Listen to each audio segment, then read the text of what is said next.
Hey everybody, Jim Piper here with Lead Today. Thank you for watching this video. I hope that you will stick with it. I'm going to say these things as quickly as I can, but powerful things. I was at a conference yesterday in North Austin area, Georgetown, and I was listening to several speakers. I'm really glad I went. It was an exhausting day. Today I'm like thrashed, totally exhausted. But I wanted to get this out to you and share with you. One of the things that one of the speakers said that really struck me, and in so many words, here's what he said. If you are called, I hope you sense a calling on your life.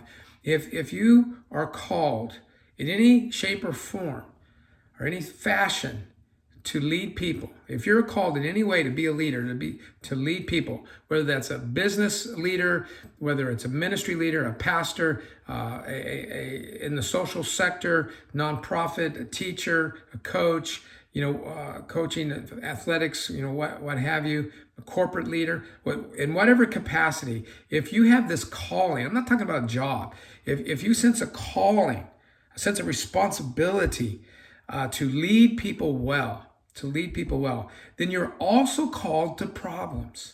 You're also called to problems. I don't know how that struck you. Right then. If you are called in some fashion to lead people, then you're also called to problems. I'm sure I knew that in my subconscious, but sometimes when someone says something just concretely to you, it's like a slap in the face, and it's like, thank you, I needed that. I need to remember that. I think we need to remember that as leaders because, we want to take ground. We want to build, right? And so problems frustrate us. But it is impossible to be a good leader and also not have a sense of calling to the problems that come from leading people, and frankly, the problems that people bring in. Everybody has a story. Everybody. You have one, and I have a story. I've got painful stories. I've got stories that are painful, that at the right moment, at the right time, can cause me to weep. Everybody has stories. Everybody has been kicked around at some point in their life, whether they did it to themselves or whether someone else did it or whether they were at the wrong place or at the wrong time, where they grew up. I mean, there's just so many different stories. And in order to be a leader who gives, this morning I read Proverbs 21 and 21. I read the 21st chapter because today's the 21st of April when I'm recording this video. And it says, the one who pursues righteousness and faithful love will find life, righteousness, and honor. I take that to a person who is at least committed to living the way that we're supposed to live.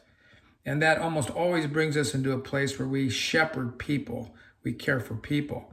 And so to be the kind of leader that God would call you to be, then you've got to really work on self, becoming healthy with all diligence, becoming a healthy person psychologically, spiritually, mentally, relationally, physically.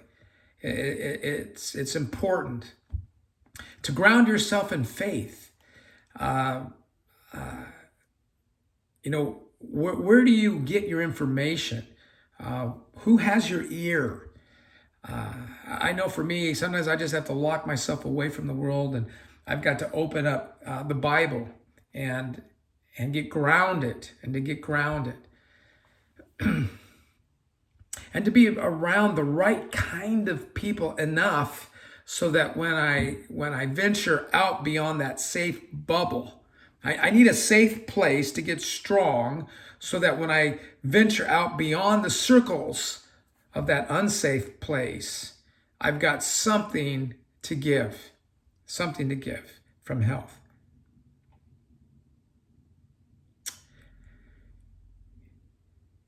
If you're called to lead people, then you're also called to their problems.